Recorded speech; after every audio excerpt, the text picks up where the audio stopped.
嗨，大家好，我是坦平叔。今天是2025年10月31号。这一期咱们聊一聊收入，聊一聊消费啊。今天凤凰网财经它有个报道，当然它是转发的转发第一财经的是什么东西呢？是住户存款最高城市 TOP 10。大家想象一下住户存款10强城市都有谁？这个按城市来分每个城市这个居民部门的存款总额排前10名的。第一财经记者根据公开数据梳理发现，截至2024年末，已有34个城市住户存款余额超10000亿元。34个城市这个住户他在银行的存款超过了1万亿，有34个城市。前10名分别是北京、上海、广州、重庆、深圳、成都、杭州、天津、苏州、西安。其中前9个城市住户存款余额超过了2万亿元。我在想这些城市的名字和我们脑海中的印象恐怕也差不多，也就是说就是直观上感受这些地方的人稍微富裕一些。北上广深嘛，重庆、成都、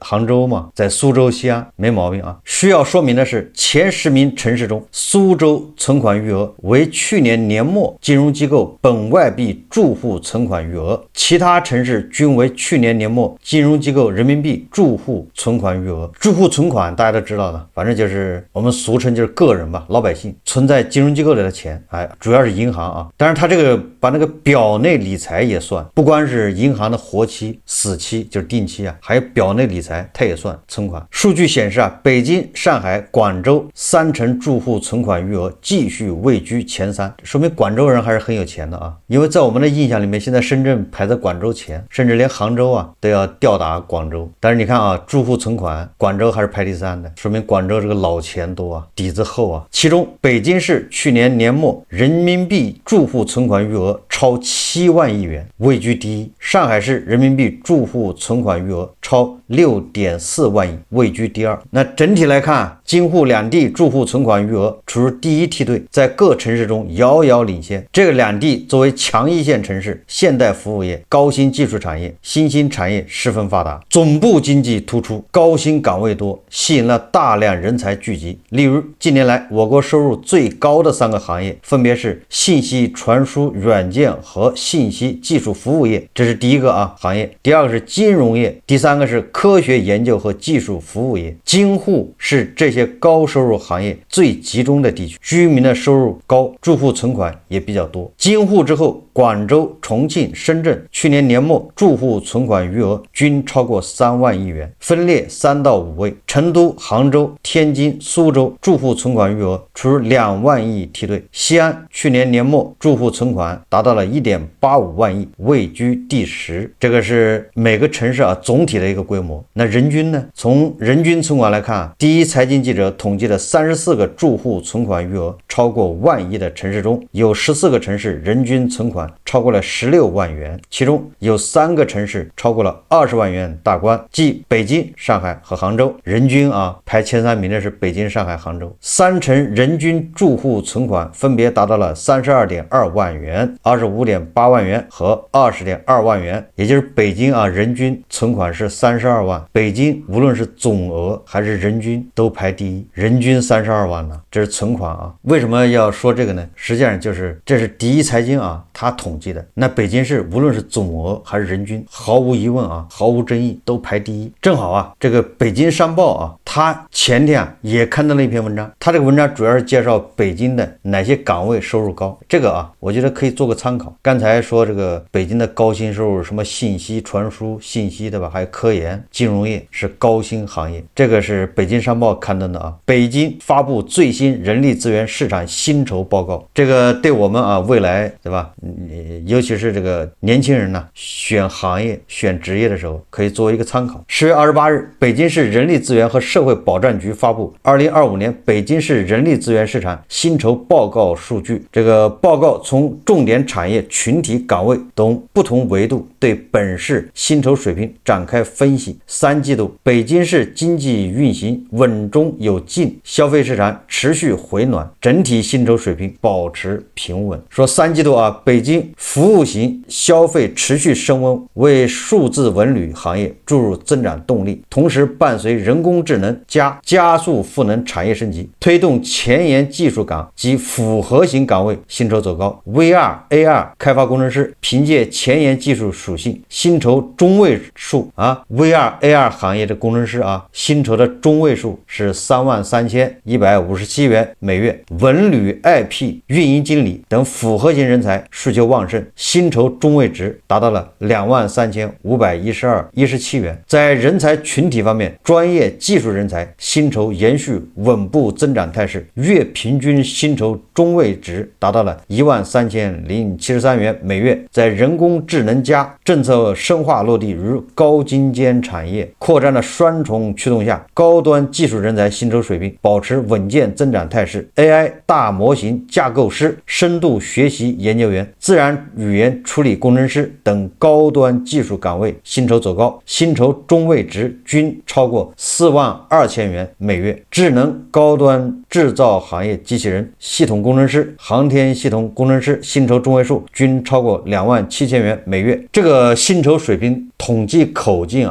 是2025年3季度税前印发工资总额，包括了基本工资、绩效工资、奖金、销售提成以及相关津贴福利待遇进行算术平均，不包含年终奖金、股权激励及分红。这个是税前的税后就是发到你手上，那不是这个数。所以这里面你看人工智能 AI 相关的这个工资是最高，42000一个月，这是中位数也就是只要你是在这个行业里面，你就是中不溜秋的，你也是42000一个月。它这里面主要是 AI 大模型架构师、深度学习研究员、自然语言处理工程师。好了，到这儿咱们介绍的都是北京，无论是总体收入还是人均收入，这个具体的高薪收入的岗位这个一个情况，对吧？这个存款总规模还有人均存款都是全国排第一。说北京最有钱没毛病，但问题来了，既然北京最有钱，为什么北京的社会消费品零售总额下降，跟全国是反着走的？全国9月份对吧？这个是前不久公布的统计局公布的数字9月份社零是增长3%，1到9月份累计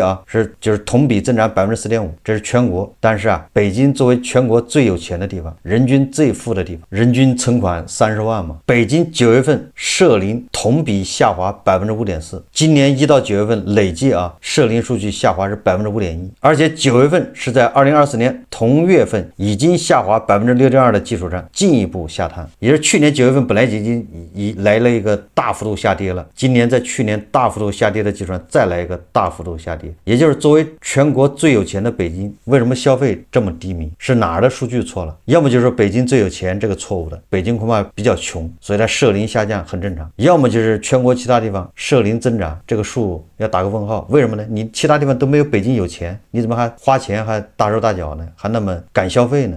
就是说这解释不了对吧？你其他地方都没有北京有钱呢，你人均才存个几万块，你怎么消费还那么高呢？谁给解释解释？然后说北京的社零数据下降，那我们分这个项目来看就是北京到底什么地方下降的多？首先这个2025年以来，北京社会消费品零售总额呈现持续下降态势，也就是它从2024年开始就在下降，2025年还持续下降。1到3月全市社零总额为3459亿元，同比下降3.3%，降幅较2024年全年扩大0.6个百分点，也就是2024年就在下降了，但是到了2025年年初开始加速下降，其中3月单月降幅达到9.9%，较1到2月扩大9.8个百分点，为年内低点。1到8月社零总额进一步降至8661亿元，同比下降5.1%。什么概念？就是加速下滑。从商品类别看，汽车类、通讯器材类是社零下降的主要拖累项。说1到8月受燃油车市场需求不足、竞争激烈影响，汽车类商品零售额下降19%。北京人不买车了，你说汽车下降19%什么概念？部分总部型企业销售渠道多元，跨区域经营增加，导致文化办公用品类、通讯器材类商品零售额分别下降12%和26%。什么意思就是说这个本来在北京办公的这些总部他们不在北京办公了，也不打印纸了，对吧？这就是文化办公用品打印机墨水、笔、纸、复印机等等就这些东西，文化用品主要下降12%。也就是说这个在北京办公的这些企业都就开始节约了呗。办公工用品、文化用品下降这么多。然后还有啊，北京人开始不买手机了，叫通讯器材嘛，主要不就是手机嘛？手机下降26%，这意思就是北京人不仅不买苹果，也不买安卓，也不买小米，反正就是不买。什么东西涨了啊？是家用电器和音像器材增长3.7%。不过他后面还做了说明啊，是因为以旧换新政策刺激，也就是这个北京人在以旧换新政策刺激下，把那个电视机啊、电冰箱换了换，这是唯一增长的项目，其他的都是10%几、20%几下降。这个总之啊，跟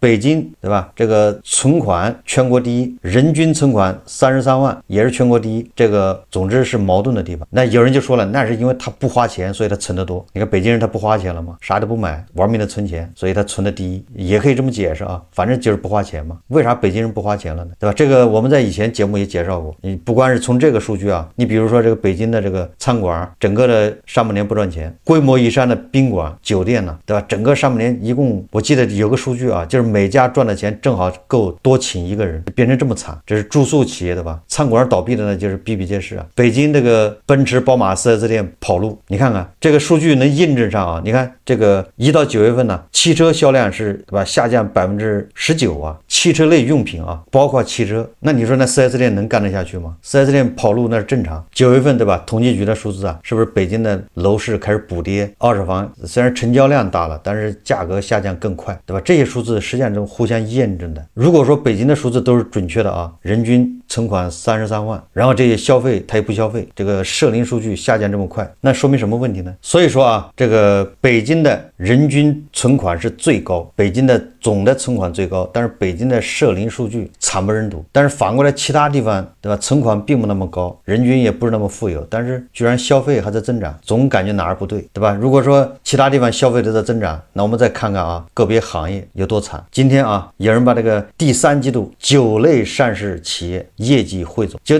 大家看看这个表就知道这个白酒企业啊惨到什么程度啊。首先排第一的是贵州茅台，茅台是白酒里面的大哥，龙头没毛病啊，所以它3季度啊算是不赚不赔，就是增幅啊没有变化，营收是390亿，利润是190亿，这个营收的增幅和利润的增幅都只有0.5%，也就是相当于微微增长吧，要不然这个业绩太难看，这个恐怕也是财技啊。好，只有贵州茅台啊这一家独树一帜，就是微微增长，剩下的就不好意思了，就是比谁跌得多了。五粮液利润是下降65%，泸州老窖利润是下降13%，洋河股份利润是下降158%，古井贡酒是下降74%，银价贡酒下降39%，这都是安徽的酒啊。顺鑫农业就是白牛二呀，白牛二啊，就这个在北京号称是口粮酒，就10几块钱一瓶嘛，下降了137%，就这个10几块钱一瓶的酒啊，它都能下降137%啊，那是都不喝酒了是吗？舍得酒业下降63%，水晶坊下降75%，老白干下降68%，口子窖、金辉酒啊，这都是安徽的啊，这下降92%、33%。酒鬼酒，哎，这个酒鬼酒是增长了啊，71%，金种子增长74%，但实际上啊，他们的增长是因为他上个季度这亏得太狠了，这个季度少亏点就是增长了，因为它利润都是负的。这个我最不理解的就是这个顺鑫农业，它第3季度居然亏损将近1个亿啊，下降是137%，就是这玩意儿这么便宜的酒，北京人也不喝了是吗？就把酒戒了呗。那这个也符合北京的这个社零总数据是在下降的。北京人难道都在喝茅台吗？那也不能够啊，对吧？北京的高档饭店都在关门，这个酒啊不是好东西，对吧？大家不喝就不喝吧，为了健康是吧？你说现在人呢，这个比较重视身体健康，所以不喝酒了，也能说得过去啊。那爱美之心呢，人皆有之，对吧？捯饬自己啊，打扮自己。昨天咱们节目介绍了吧，这个医美行业也暴雷，也不行了，龙头公司啊，什么爱美克是吧，都扛不下去了，为了一款什么童颜针不惜这个撕毁合同是吧，翻脸。那我们今天再看啊，凤凰网财经报道，国货美妆龙头也撑不住了，就是昨天是这个医美行业对不对，那现在是美妆行业，反正都差不多嘛，都是爱美的。你说医美行业动刀对不对，动不动要花不少钱，那这个美妆也花不了多少钱，是不是？那个我记得李佳琦不说过吗？这么多年你有没有努力？这回这个诛心之问又来了啊，这么多年你有没有努力？导致这个美妆行业都扛不下去了，卖不动啊，就大家都不买啊。这个凤凰财经啊转发的这个中国基金报的报道说，国货美妆龙头撑不住了。珀莱雅2025年第3季度营业收入为17.3亿，同比下降12%，净利润2.3亿，同比下降24%，创近年来单季度最大跌幅记录，下滑幅度远超市场预期。那怎么着？大家收入低了，对吧？找不到工作，连都不夸张了吗？珀莱雅3季度营业收入同比下降11%啊，这一下滑幅度远超市场预期。从单季度业绩来看，珀莱雅第3季度疲软，直接拉低了公司整体表现。在去年同期营收增速高达21%，净利润增速为21%的对比下，本季度的负增长尤为引人关注。3季度基本每股收益0.57元每股，同比下降24%，降幅超过营收和净利润跌幅。综合前3季度，公司营业收入71亿元，同比增长1.9%，净利润10亿元，同比增长2.6%。这一增速较去年同期大幅放缓，增长乏力态势明显。说此前已有迹可循。事实上，说今年上半年珀莱雅主品牌就出现增长乏力的迹象。上半年主品牌珀莱雅营收为40亿元，同比下降0.1%，是该品牌5年来首次出现负增长。主品牌占公司总营收比重74%，其增长停滞，直接拖累整体业绩。2025年第2季度，珀莱雅营收增速降至6.5%，较2024年同期放缓30个百分点。半年报揭示说珀莱雅的销售主要依赖于线上渠道，也就是那个类似于李佳琦这个线上直播随着互联网流量红利逐渐减少，以及品牌间对流量的竞争加剧，获客和销售成本正在上升，高度依赖线上渠道，使得公司对平台规则的变动和流量成本的波动极为敏感。一位美妆行业从业者指出，此外，与高昂的营销投入形成鲜明对比的是，珀莱雅研发投入持续偏低。2025年上半年研发费用为0.95亿元，研发费仅为1.77%，而销售费用是研发费用的20倍以上。有券商人士指出依赖于重营销轻研发的策略，在流量红利逐渐消失之后，可能会严重制约公司的持续发展。也就是缺少这些头部带货人士天天营销的吧，天天忽悠，你不靠这些人，你这东西卖不出去本质上还是大家收入下降，勒紧裤腰带，对吧？能不买就不买了。以往这些网红带货的时候一吹性价比高，好多人就顺手买了几样，用不用不说，对吧？因为它性价比好好多人就买了。现在你性价比再高人不买，勒紧裤腰带就是不花钱。所以你看国货美妆业绩大幅下滑，扛不住了，卖不动，对吧？从侧面说明这个消费不行，对吧？大家不愿意消费。当然了，还有另外一种解释也很合理，也就是北京人均是33万存款，那是因为北京的像马云、马化腾类似这样的人多，也就是很多隐形富豪，你也不知道他叫什么名，但是人家手上就是几个小目标，或者几十个小目标，或者上千个小目标，对吧？他们钱趴在那儿，一下拉高了人均存款，对吧？你要看这个存款的中位数是多少，大部分人的存款恐怕超不过10万块，这也是一种解释对吧？这具体这个到底有多严重，也没有个具体数据，对吧？没有个准确数据，那只能根据这个招商银行什么金葵花数据对吧？这些东西去推测，隐形富豪多，实际上还是对吧？这个穷人底层的人离这个人均30万的存款远着呢。你想如果人均30万存款，一家3口的话，那就是将近100万，100万存款，那他房子呢？有100万存款的人，十有八九他房子恐怕已经解决了，买了房子，而且那房子贷款恐怕都还完了。如果说房子还有按揭没还完，然后他在银行又存100万，那不是脑子有坑吗？你存银行100万，年化利息只有1.几，2%都到不了。你按揭贷款是3.几，你这不是给银行打工吗？所以说如果在银行真有100万的这个家庭那他恐怕房子也已经有了，而且还没有贷款，就是贷款都还完了。那你想这是什么个家庭按揭贷款，那房子怎么着500万要吧，还有100万的存款，那你想他这挣多少钱呢？所以理论上应该是这个人均30万是被拉高了，而且拉高了非常严重，这样才能解释的吧？北京的社零数据为什么一直在下降？钱在往少数人那儿集中，然后你跟他一平均，你也多了。所以我们最近这个年轻近人对吧，总是感觉到啊，越努力越惨，这个越努力感觉社会越亏待他。你努力对吧，买了一套房，结果房价跌了一半，净资产为负了。这就是为什么啊，这个经济啊一直在增长 ，GDP 是5%的速度在增长，第2大经济体对吧，在各个方面都有成就，遥遥领先。但是韭菜并不快乐，为什么？韭菜不敢花钱，韭菜玩命存钱。实际上就是最近咱们一直说的啊，分配出了问题。你看总的蛋糕还在增长，按理来说呢，大家应该都高兴啊，一荣俱荣嘛。但实际上不是的，总的蛋糕虽然在增长，但是有部分人呢，他的收入增长的更快。所以就是上海那个1.6亿的房子，日光30万一平的房子，对吧？根本不愁卖啊，都抢啊。但是同时你看啊，对吧？那些韭菜花个100万买个房，可以说是伤筋动骨啊，咬牙切齿，7大姑8大姨的钱都要借光，就为了100万的房子。完了之后，房价稍微一跌，他就负资产。实际上就是财富啊，向少数人快速集中。现在应该是这么一个阶段，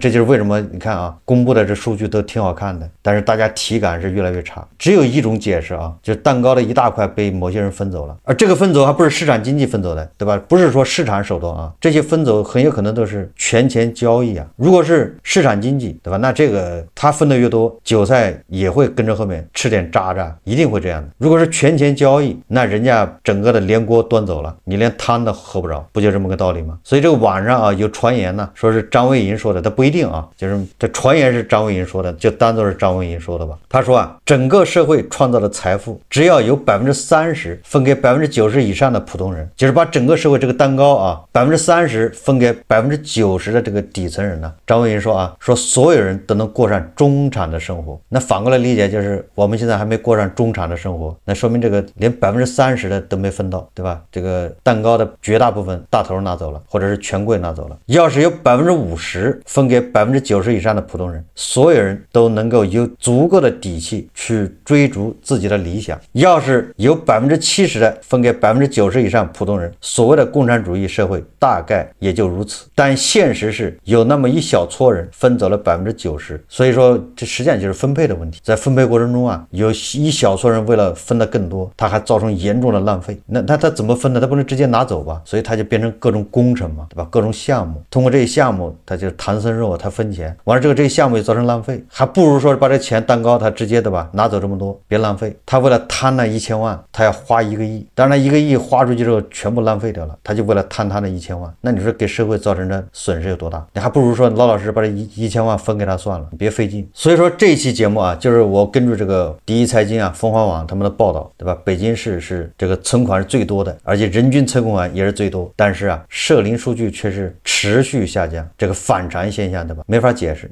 要么就说明北京这个数据是假的，要么就说明全国其他地方数据不靠谱。但是根据这些数据啊，我们隐隐约约感觉到第3季度开始啊，这个方方面面都呈现出一个加速的状态，断崖式下跌啊。从第3季度开始，那么第4季度恐怕更严重。过几天啊，10月份的数据就会出来，大家也可以验证这个判断对不对？就是第4季度比第3季度还要加速。好，这期节目啊，咱们就聊到这里，感谢大家收看。如果喜欢我的节目，欢迎订阅转发，也可以在下方留言评论，谢谢大家。